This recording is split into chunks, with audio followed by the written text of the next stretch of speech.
Libéral FM, le journal. Très heureux de vous savoir nombreux à l'écoute du Libéral FM. Messieurs et dames, bienvenue dans cette édition du journal dont voici les principaux titres. Sylvestre Ilunga Ilukamba séjourne à Lubumbashi dans le Haut-Katanga. Accompagné du ministre de la Défense, le chef du gouvernement a échangé avec le gouverneur Jacques Kiaboula Katoué. Les détails dans un instant. Et puis échange républicain et responsable pour booster le développement de la RDC. C'est samedi 18 juillet 2020, le club des parlementaires congolais pour le développement CPCD en sigle a reçu les ministres des Mines Willy Kitobo Samsoni que vous écouterez dans cette édition du journal. Enfin, le nouveau général d'armée Gabriel Amisekumba Ditango Fort remplace le général John Numbi à l'inspection générale des FRDC. L'ordonnance présidentielle nommant les officiers de l'armée a été lue hier vendredi à la télévision nationale congolaise. On y reviendra dans cette édition du journal.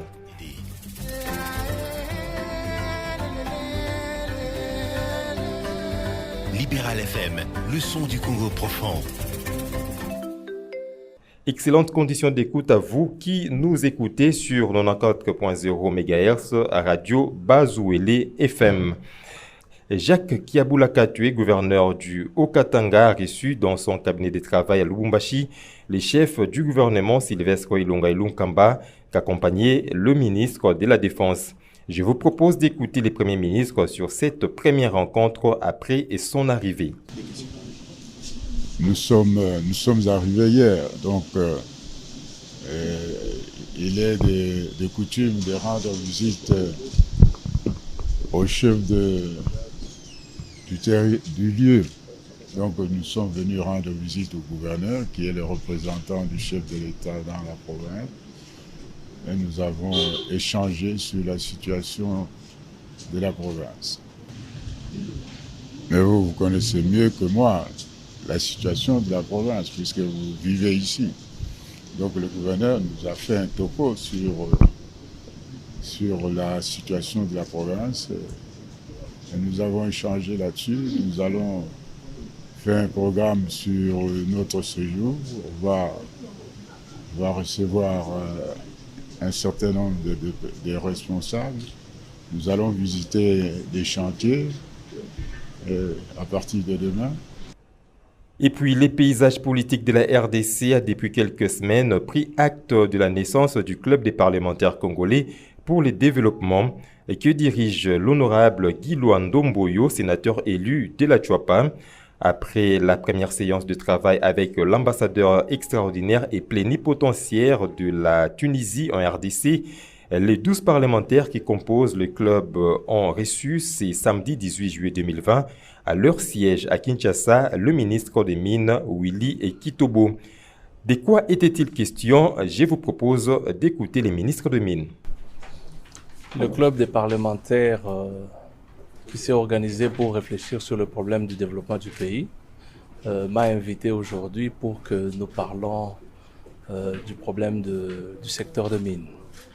La question principale, c'était que le Congo est considéré comme un scandale géologique, mais comment se fait-il que le secteur ne se développe pas et ne booste pas tout le pays à se développer? Et donc, j'ai profité de l'occasion pour essayer de brosser à peu près l'ensemble de ce que nous avons fait comme état de lieu sur le secteur de mines, les questions qui bloquent son développement. Et après avoir brossé ça, j'ai essayé de donner à peu près les idées de ce que nous faisons à travers notre action du gouvernement pour développer ce secteur. L'ensemble des choses que nous avons discutées nous a amené à comprendre une chose, c'est que le secteur de mines est un secteur très important et que ce secteur, si nous le gérons très bien, nous pouvons développer notre pays et diversifier l'économie. Et puis, les ministres de Mines n'ont pas tari d'éloges à l'égard du CPCD qui a vu le jour il y a peu. Pour Willy Kitobo Samsoni, il est important d'avoir des hautes personnalités qui réfléchissent sur le développement de la RDC, faisant fi de leurs appartenances politiques. Willy Kitobo Samsoni et les ministres de Mines. Ce que je peux noter de ce club, c'est que le club s'est donné un objectif, le développement de la RDC. sans regarder les couleurs politiques. Et donc, quand on ne regarde pas les couleurs politiques et qu'on se dit nous devons regarder tous ensemble pour le développement de notre pays, c'est important. Puisque des fois, nous avons des blocages de beaucoup de choses dans notre pays par le fait que quand nous le faisons, nous sommes en train de regarder les couleurs politiques. Moi, je suis du FCC, moi, je suis du CAJ, moi, je suis de l'AMOC, etc. Et dans ce club, lorsqu'on se dépasse de ces couleurs politiques et qu'on réfléchit sur le développement du pays, je crois que nous ne pouvons qu'encourager de tels types d'initiatives. Mise en place au sein du commandement des FARDC, le chef de l'État congolais Félix-Antoine Tshisekedi a, en sa qualité de commandant suprême, pris une série d'ordonnances en restructurant le fonctionnement des FARDC. Gabriel Amisidi Tangofor prend la place du général John Numbi. Je vous propose d'écouter un extrait de la lecture de cette ordonnance présidentielle. Alerte conférence live. À l'occasion des Journées mondiales de la jeunesse, l'honorable sénateur Guy Luando Mboyo, président du caucus des sénateurs de la province de la Chuapa, président du club des parlementaires congolais du développement, est un avocat d'affaires mandataire en mines et carrières, fondateur du cabinet d'affaires GLM & Associates et membre du conseil d'administration de plusieurs sociétés commerciales avec plus de 10 ans d'expérience professionnelle, président de Widal Fondation, promoteur d'école Widal School, président du groupe des sociétés Widal, dont les activités couvrent les secteurs de consulting, des services, des mines, de la restauration et de l'hôtellerie, du transport en commun, des finances et de l'immobilier, organise en ligne ce dimanche 26 juillet 2020 à 17h une conférence autour du thème « Un leadership de référence pour bâtir le Congo de demain par une jeunesse responsable ». L'honorable Guy Luando Mboyo lui-même en sera l'orateur principal. Vous êtes jeune, vieux, homme, femme, amoureux du Congo et soucieux de son développement. Participez en ligne à la conférence débat sur la jeunesse sur Facebook, groupe Libéral Presse, YouTube, Libéral Presse TV, à la télévision sur Télé 50, sur WhatsApp sur plus 243 81 155 93 28 et sur la radio Centrale FM 89.4 MHz. Une jeunesse responsable pour un Congo prospère. Cordial bienvenue à tous.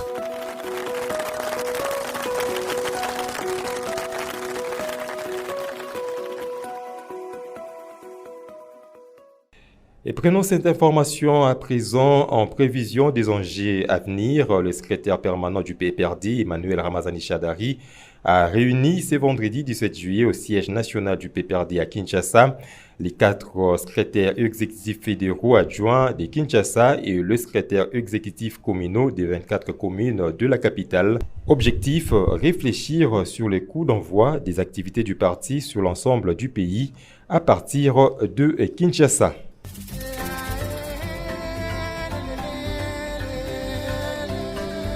Libéral FM, le son du Congo profond.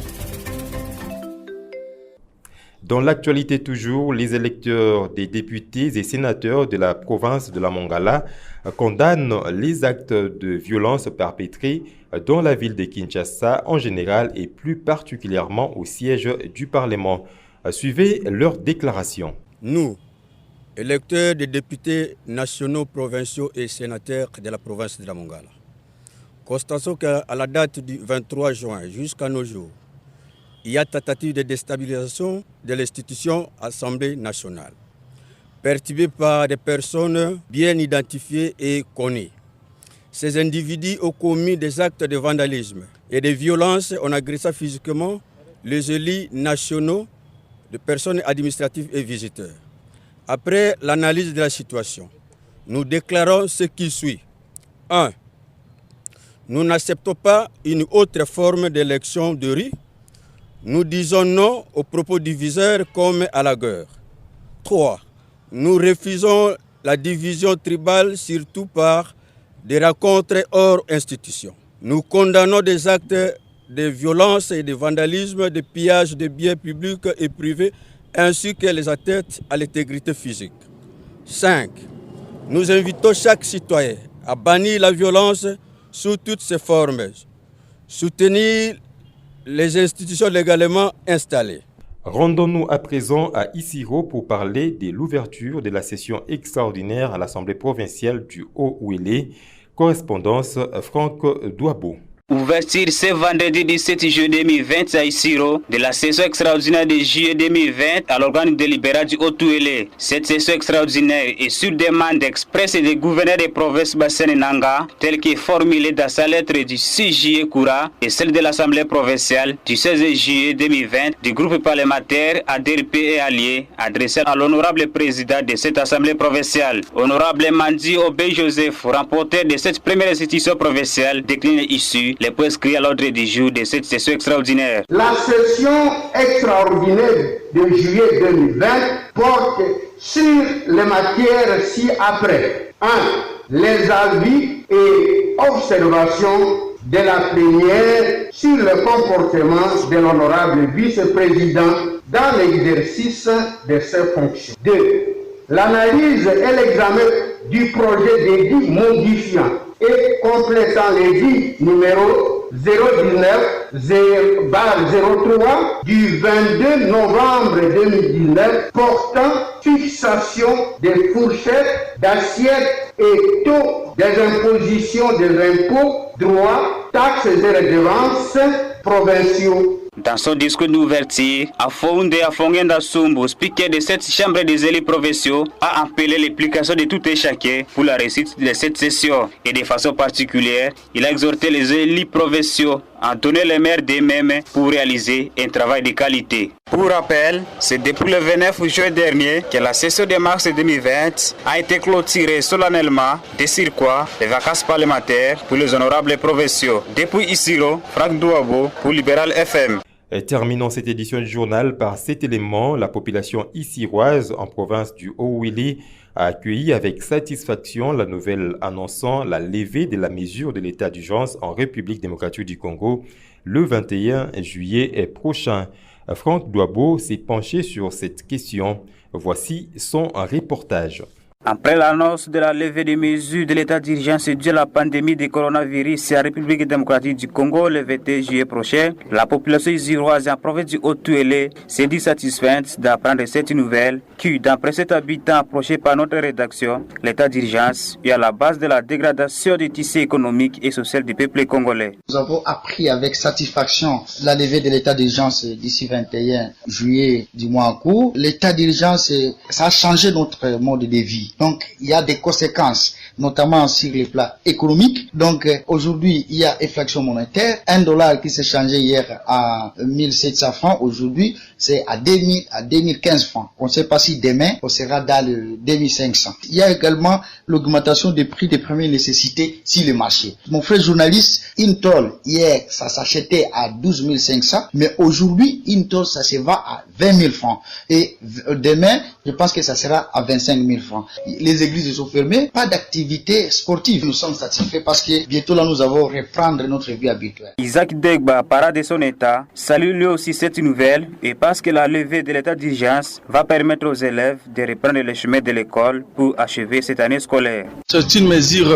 purement sanitaire. Nous avons récupéré cela avec abnégation, d'autant plus que nous, en qualité de parents, les enfants être à la maison, nous n'avons pas adoré cette attitude. Mais nous avons compris qu'il y a eu aussi une pandémie qui a sérieusement angoissé le monde entier, en général par ricochet la République démocratique du Congo et précisément nous de la province du Haut-Ouélé, bien que la province n'a pas été totalement affectée par cette pandémie. Nous, en notre qualité de parents, nous pensons que voir les activités reprendre, parce que les activités surtout scolaires et universitaires ont été sérieusement paralysées, nous pensons que le ministère de la tutelle fera ce que tout cela soit à la hauteur. J'interviens depuis Siro, Franck Douabo pour Libéral FM.